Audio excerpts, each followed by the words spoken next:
This is brownie. Little guy though. Still a fish.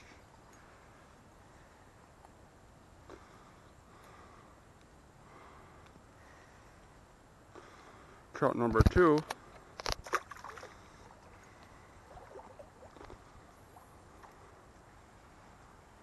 I was going to do a catch and cook, so I'm going to cook up these 2 browns I kept.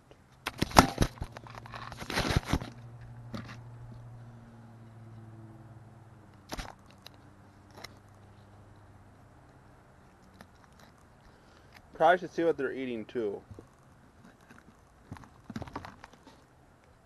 Ooh, we got some nice trout eggs.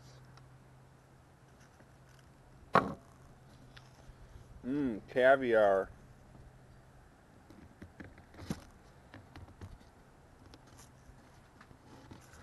And then it's got it.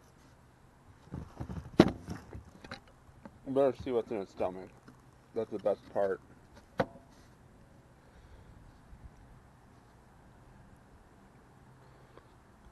Is that part of a crayfish? No. That's what's in its stomach, a mini crayfish.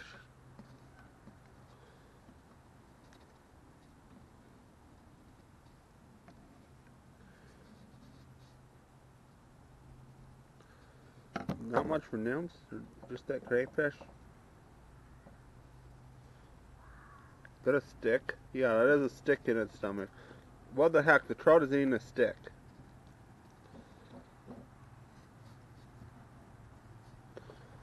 That's quite the find. There's definitely a stick and not a nymph, too.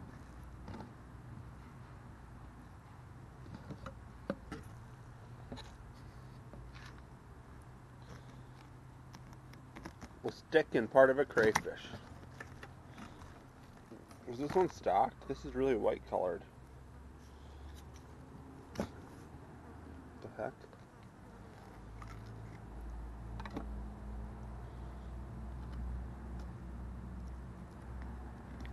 A fat fish. What's in this guy's stomach?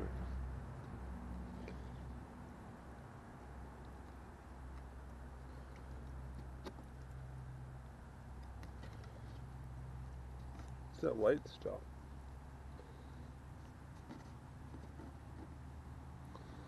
Some larva.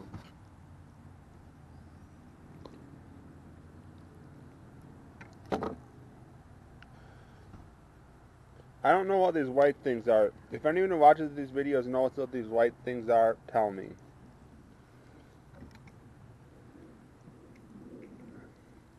I'm always amused finding what they're eating when I keep them. So, I don't know what these white things are that are in it. So, if you know what these are, tell me.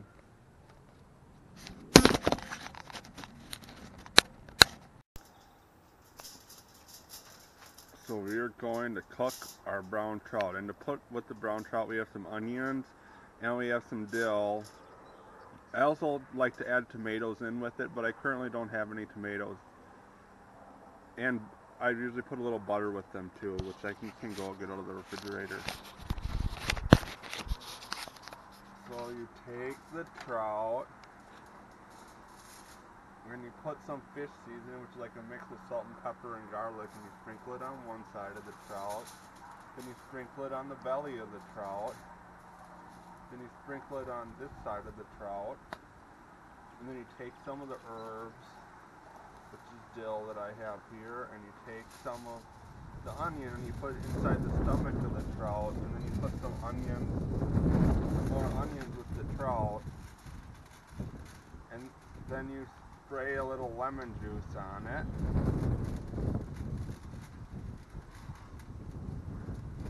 And then I just need to go get some butter quick, and then you put a little butter with it, which I have here.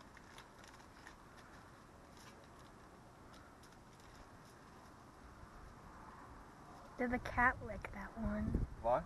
It was in the refrigerator. Oh. And we have cats helping us though, and then you wrap this up. And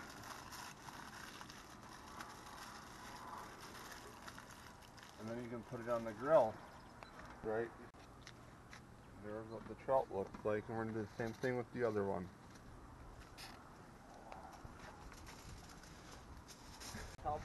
dinner. Mhm.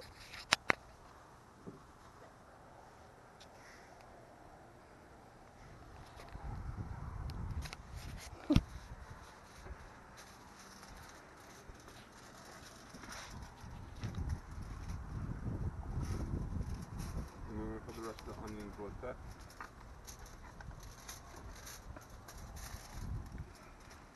And then a little bit of butter. And a little bit of lemon juice. I think we might get rained on soon though. Yeah, I think so. We should bring the cats inside. Yeah.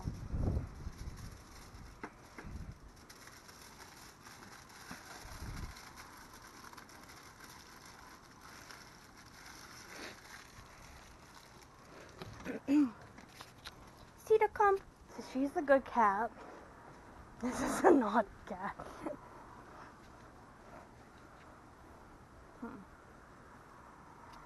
So cute.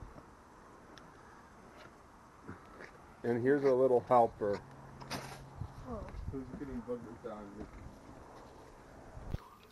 Some little naughty boy is scoping out our trout. That means we better taste test it.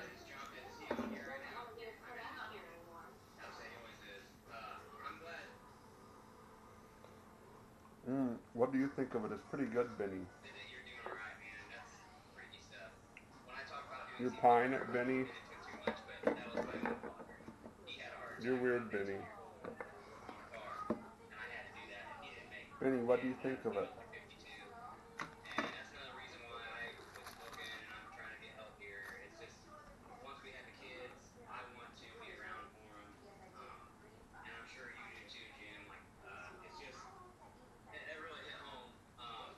You don't want this, Benny? Benny doesn't like the trout. I'm surprised. So here's how we're serving our brown trout. We have it with freshly grilled corn that I just picked and with some roast zucchini that I made from zucchini I grew. So here's how I'm having my brown trout catch and cook. And I tasted some of the other trout and it was really good. So I think some people in my past videos have asked me how I cook trout. So here's how I cook the stream trout that I catch. This is my favorite way to catch them. I also just bake them in the oven with some onions and like a dash of tomato juice. And basically the same seasonings. I guess I could do that too at some point when I decided to do that. So I actually caught these two trout I kept on a Rapala and not on a Panther Martin, which was using the fish I caught in this video. But both those techniques work and can catch trout. And I was surprised with what was in their stomachs. And I always, when I keep trout, investigate what's in their stomachs because a lot of times when I keep trout that are like 14 or 16 inches out of the creek that I was fishing this day, they always have crayfish in their stomach. So I think the bigger trout are eating crayfish. So maybe to weed out the smaller trout, I should just use like crayfish plastics or crayfish, rebel crayfish or something. I've definitely caught trout on that. But like this day, they were hitting at the Rapala like crazy, so they should be eating minnows, but I don't find that many minnows in their stomachs. And I also like the 10-inch fish sometimes this time of year. I'll find like grasshoppers or bumblebees or Japanese beetles. I know I kept some last year that had Japanese beetles in their stomachs. But I'm always curious what they're eating, so I always investigate what's in their stomachs when I keep them to eat. I know people might be grossed out by it, but that's why I do it. And it's kind of fun to see what they're eating, because if you want to like fly fish or imitate their insects, you want to do that. So thanks for watching this catch and cook. If you want to see more catch and cooks, just comment what species you want to see them before. I really don't want to do one for muskies, although it may get a lot of views because there's going to be a lot of hate on it. And I know people have asked me to do that, but I'm not going to do that. But pretty much any other species other than maybe lake sturgeon is fair game. I was going to do a sand sturgeon catch and cook, but I did catch one, but it wasn't on video, and we ended up not keeping it. So I'll see y'all later, and thanks for watching.